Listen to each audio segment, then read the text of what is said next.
আমি আল্লাহকে কি কিছু দিব না? যে আল্লাহ তোমাকে আমাকে বাড়ির মালিক বানাইছে, গাড়ির মালিক বানাইছে, সেই আল্লাহ এত সুন্দর সম্মানের চেয়ারে বসাইছে, সেই আল্লাহর তুমি আমি কি দিয়েছি? তোমার আমার গুনার খবর যদি জানতো, কেউ সম্মান করতো না, সালাম দিত না। আল্লাহ গোপন পর্দা লাগাইয়া দিছে। আল্লাহ এত সুন্দর কণ্ঠ দান করেছেন, যদি হিসাব নেয় বান্দা কি জবাব দিব? এই যুবকেরা, সারা রাত মোবাইলের স্ক্রিনে তাকাইয়া যেই চোখ দুইটা দিয়া তুই গুনার কাজ করো, গুনাহের দর্শন করো, আমার মাওলায় যদি তোরে অন্ধ বানাইতেন, বল কেমনে তুই মোবাইলে গান শুনতি আর দেখবি? সায়েদাবাদ বাস টার্মিনালে যা, কত অন্ধ লাঠি হাতে নিয়ে চোখের পানি ছেড়ে গাড়িতে উঠিয়া কয়, ও যাত্রী ভাইরা, তোমরা চট্টগ্রাম যাও, সিলেট যাও, বরিশাল যাও, আমি অন্ধ মানুষ, তোমরা আসমান দেখো, জমিন দেখো, মানুষ দেখো, আমি কিছুই দেখতে পারি না। আমারে আল্লাহ অন্ধ বানাইছে, আমি বুঝি চোখের কত বড় মূল্য। আমারে তোমাদের দয়া হলে একটু যাত্রা পথে আমারে 2-1 টাকা দাও। তোমরা যদি আমারে 2-1 টাকা দাও, আমি এই টাকা নিয়ে সন্ধ্যাবেলা কিছু ডাল চাল নিয়ে ঘরে যাব। আমার ঘরে স্ত্রী আছে, আমার 2টা সন্তান আছে, ওদের পেটে ক্ষুধা, খানা পায় না সারাদিন। আমি তোমাদের টাকা নিয়ে ডাল ভাত দিব আমার বাচ্চাগুলো রে। যখন সন্ধ্যাবেলা ভিক্ষার টাকা নিয়ে কিছু সদয় করে দোকান থেকে ঘরে যাই, আমার বাচ্চা 2টা ঘর থেকে দৌড়াইয়া বের হয়ে আসে। আইসা 2টা বাচ্চা 2 দিক দিয়ে আমাকে আঞ্জা করে ধরে, কয়, আব্বু মজা দাও, মজা দাও।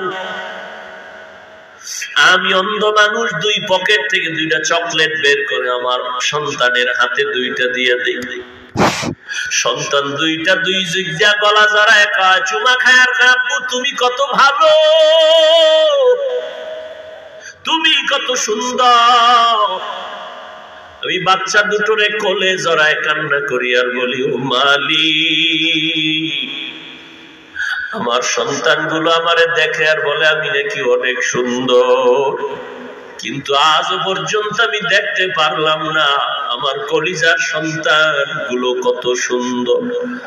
তুমি আমারে অন্ধ বানাইছো। যুবকেরা, দুনিয়াতে ভালো হইয়া আসছে, কিন্তু অনেক মানুষ অসুস্থ হইয়া অন্ধ হয়ে গেছে। তোর অন্তরে কি ভয় লাগে না? আল্লাহ যদি তোর চোখের পাওয়ার নিয়ে যায়, জীবনে কোন ডাক্তার আর পাওয়ার ফিরায় দিতে পারবে না। আজকে গুনাহ করতে করতে তোর চেহারাটা আয়নার কাছে নিয়ে দেখ, তোর চেহারার মধ্যে কোনো লাবণ্যতা নাই, কোনো উজ্জ্বলতা নাই। এই পর্দার আড়ালের আম্মা জানেরা, মাওলার নিয়ামতের শুকর আদায় করি ওরে মা। ভালো স্বামী যদি পাও, তোমার নিয়ামত। কত মা বিয়ার 10 বছর হলো সন্তান পায় না, কত তাবিজ তদবিরের জন্য দৌড়ায়। এরে আম্মা জান, সন্তান পাইয়া যদি মানুষ বানাইতে না পারেন, কপাল বড় খারাপ। এরে মা, মদিনার নবী আপনাদের কত মর্যাদা দান করেছেন।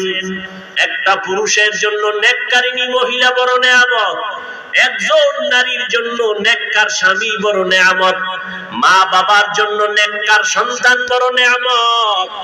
দুনিয়াতেও বাদশা, পরকালেও বাদশা। এরে আম্মা জান, আপনারা নবীদের মা, সাহাবায়ে কেরামের মা, আউলিয়ায়ে কেরামের মা, আপনারা খাজা মাইনুদ্দিনের মা, দুনিয়ার বড় বড় বড় বড় আদর্শ সন্তানের মা। আপনাদের এত দাম। আয়েশা রাদিয়াল্লাহু আনহার মতো নারী, আপনারা খাদিজা রাদিয়াল্লাহু আনহার মতো নারী, আপনারা ফাতেমা রাদিয়াল্লাহু আনহার মতো নারী। ও আম্মা জান, ইমাম গাজ্জালী রাহমাতুল্লাহ আলাইহি বলেন, সন্তানের জন্য প্রত্যেক ঘরের মা হলো প্রাথমিক শিক্ষিকা। কারণ সন্তান বাবার তুলনায় মাকে ফলো করে চলে বেশি, সন্তান বাবার তুলনায় মায়ের কাছে সময় ব্যয় করে বেশি। এই জন্য বাবার তুলনায় মাকে আদর্শ ঠিক রাখিয়া চলতে হবে। মার আদর্শের কারণে সন্তানগুলো ভালো হয়ে যাবে। আরে আম্মা জান, এখনো সময় আছে, তওবা করে ভালো হবে। আপনার সন্তানকে আমি বলি না হাফেজ কোরআন বানাবেন, আপনার সন্তানকে বড় আলেম বানাইবেন, এত চাপ দিয়া আমি বলি না। এটা আপনার ইখতিয়ার, বানাইবেন কিনা। কিন্তু আমি অনুরোধ করব রে মা, আপনার সন্তান ডাক্তার হবে, আলহামদুলিল্লাহ, দোয়া করি। আপনার সন্তান ইঞ্জিনিয়ার বানাবেন, আলহামদুলিল্লাহ, দোয়া করি। আপনার সন্তান ডাক্তার হবে, ইঞ্জিনিয়ার হবে, প্রফেসর হবে, আপনি বানাইবেন, আমি দোয়া করি। বানান, তবে বেয়াদবি যেন না হয়। আপনার সন্তানকে ডাক্তার বানাবেন, তবে বেয়াদবি বানাবেন না। ইঞ্জিনিয়ার বানাবেন, তবে বেয়াদব বানাবেন না। আপনার সন্তান ডাক্তারি করবে, সন্তানের ব্যবহারে যেন মানুষ কষ্ট না পায়, সন্তানের কথায় যেন আলেম ওলামার কলিজায় ব্যথা না যায়, সন্তানের ব্যবহারে যেন মা বাবার অন্তরে কষ্ট না যায়। আদর্শ সন্তান বানায় যান। মরিয়া গেল সন্তান কোরআন শিখবে, কোরআন পড়বে, দোয়া করবে। অতএব ডাক্তার পড়তে গেলে কোরআন পড়া যাবে না, এটা হতেই পারে না। ইঞ্জিনিয়ারিং পড়াইতে গেলে যে কোরআন শিখতে পারবে না, এটা হতেই পারে না। 1 ঘন্টা ফজরের নামাজের পরে অথবা ঘুমের আগে এশার নামাজের পর ইমাম সাহেবের কাছে সন্তানের পাঠাইয়া কোরআনটা শিখায় নেন, এটা কত সহজ।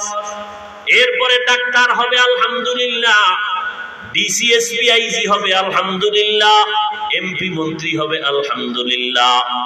আপনি মরিয়াও যদি যান, সন্তান ডিসির চেয়ারে বসিয়াও কোরআন পড়ে মায়ের জন্য দোয়া করবে। এজন্য আল্লাহর নবী বলেন, আদ-দুনিয়া কুল্লুহা মাতা ওয়া খায়রু মাতা'id দুনিয়া লিমরাতুস সালিহা। দুনিয়ায় যা কিছু আছে সব হলো সম্পদ, আর এই সম্পদের মধ্যে দামি সম্পদ হলো নেককারিনী নারী। এই আম্মা জান, ও এলাকার মুসলমান, যারা 5 বেলার নামাজ পড়নেওয়ালা একটা স্ত্রী ঘরে পাইছেন, সেজদায় পড়ে দোয়া করেন, শুকর আদায় করেন, আপনার মতো ভাগ্যবান পুরুষ এই জমিন। এরে আল্লাহর বান্দারা, কিন্তু কপাল খারাপ, মাওলায় অনেক সময় অনেকের নিয়ামত দেয় পরীক্ষার জন্য, বান্দা পরীক্ষায় নিয়ামত ধরে রাখতে পারে না, বরং পাইয়া আরো গাদ্দারি করে। গরিবী হালাতে খুবই মাওলারে ডাকছে, মাওলায় যখন টাকা দিছে মাওলারে ভুলে গেছে। আছে না নাই? আরে আল্লাহর বান্দা, যখন তোমারে কেউ চিনত না, তুমি অত্যন্ত দুর্বল, এখন তোমারে আল্লাহ পাক চেয়ারম্যান বানাইছে, মেম্বার বানাইছে, ভালো আলেম বানাইছে, মাদ্রাসার বড় উস্তাদ বানাইছে, কিন্তু এখন তোমার ব্যবহার শুনলে মানুষ কষ্ট পায়। তোমার জবানে এখন মিষ্টি নাই, শুধু আঘাত আর আঘাত। আল্লাহর বান্দাকে আমার আল্লাহ একটা নেককারিনী মহিলা দান করছেন স্ত্রী রূপে, কিন্তু লোকটা বড় গাদ্দার, ভালো স্ত্রী পাইয়া নিয়ামত ধরে রাখতে পারে নাই। ওই আল্লাহর বান্দি ভালো বাবার সন্তান, ঘরে আসছে 5 বেলার নামাজ, 1 বেলার নামাজও বন্ধ নাই। স্বামী নামাজ পড়ে না, কিন্তু স্ত্রী নামাজ পড়ে, ঘরের মধ্যে সব সময় ওযুর সাথে থাকে। আল্লাহর বান্দি ঘরের মধ্যে যতবার খানা পাকায়, বিনা ওযুতে পাকায় না, ঘরে থাকে, ঘুমের টাইম ছাড়া মাথার ওড়না পরে না। আল্লাহরে পাওয়া এত সহজ? বড় কঠিন রে বাবা। কয়জন আল্লাহর আশিক দাঁড়ায় বলবেন, আমার ঘরের স্ত্রী ওযু ছাড়া রান্না করে না, আমার ঘরের মহিলা মাথার কাপড় কখনো ফালায় না। এত সোজা না রে বাবা। নামাজে দাঁড়াই, ইবাদতে মজা লাগে না কেন? কয় বেনামাজির পাক খাইছি। মজা পাই না কেন? বেপরদাওয়ালা নারীর পাক খাইছি, ভাল লাগে না। ইমানের পয়েন্ট কমতেছে, ইমানের রুহানিয়ত কমতেছে। ও আল্লাহর বান্দা, নবীজি বলেন যেই মহিলা ঘরের মধ্যে মাথায় কাপড় রাখে না, ওই ঘরে রিজিকের বরকত থাকে না। তার মানে নামাজ বাদ দিয়ে কাপড় পেছাও। ওই আল্লাহর বান্দি সময় মতো নামাজ পড়ে, ওই স্বামী অকৃতজ্ঞ, আল্লাহ দুশ্মন। রমজান মাস আসছে, রোজা রাখে নাই, স্ত্রীর কয় ভাত পাকাইয়া দে। আল্লাহর বান্দি একটা রোজাও ছাড়ে না। সপ্তাহের সোমবার দিন বৃহস্পতিবার দিন পর্যন্ত বান্দি রোজা রাখে। এই পর্দার আড়ালের মা, মনটা কি চায় না একজন আলেমের মা হয়ে কবরে যাবে? আপনার সন্তান আপনার জানাজার ইমামতি করবে, আপনার সন্তানের পেছনে মানুষ দৌড়াইবে, দোয়ার জন্য লাইনে দাঁড়াবে। এরে আম্মা জান, কয়দিন আর স্বামীর টাকা নিয়ে মার্কেটে বাহাদুরের মতো ঘুরবেন, বেগানার মতো ঘুরবেন? সাদা কাপড়ের যেদিন প্যাকেট হয়ে যাবেন, ওই দিন টের পাইবেন সন্তান কই গেল, টাকা পয়সা কই গেল। আল্লাহর বান্দি রোজা রাখিয়াও স্বামীর আদেশ, স্বামীরে রান্না করে খাওয়াইতে হবে। আল্লাহর বান্দি স্বামীরে রোজা রাইখা রান্না করে খাওয়ায়, কিন্তু বেয়াদবি করে না, মালিকের কাছে নামাজ পড়ে পড়ে দোয়া করে, আল্লাহ তুমি এমন একজন স্বামী দিছো আমারে, এক বেলার নামাজও পড়ে না, রোজাও রাখে না, কিন্তু স্বামীর পায়ের নিচে আল্লাহ পাক সেজদার হুকুম দিছে, যদি হালাল হইতো তো দেওয়া লাগবে। স্বামীর জন্য তুমি এত মর্যাদা দিনারে মালিক, আমি বেয়াদবি করি না, তুমি হেদায়েতের নূর স্বামীর সিনায় দাও। ও আল্লাহ, আমার স্বামীকে হেদায়েত দাও, আমার স্বামী যেন তোমার গোলাম হইয়া যায়। ঘরের থেকে বাইরে যায়, স্ত্রী দোয়া করে, ও আল্লাহ আমার স্বামীরে হেফাজত করো, আমার স্বামীর চাকরি ব্যবসায় তুমি বরকত দিয়া দাও। কয়জন ঘরের মা আছেন যে স্বামীর জন্য দোয়া করেন, মালের জন্য, ব্যবসার জন্য দোয়া করেন? মা উল্টা দিকে চলে, স্বামী কামাই করে, টাকা নিয়ে পার্কে পার্কে দৌড়ায়। আমার আম্মা জানেরা, স্বামীর ঘামে যে টাকা খরচ করে, স্বামী তো বেচারা নিজে খাওয়ার জন্য কোনো স্বামী কষ্ট করে না।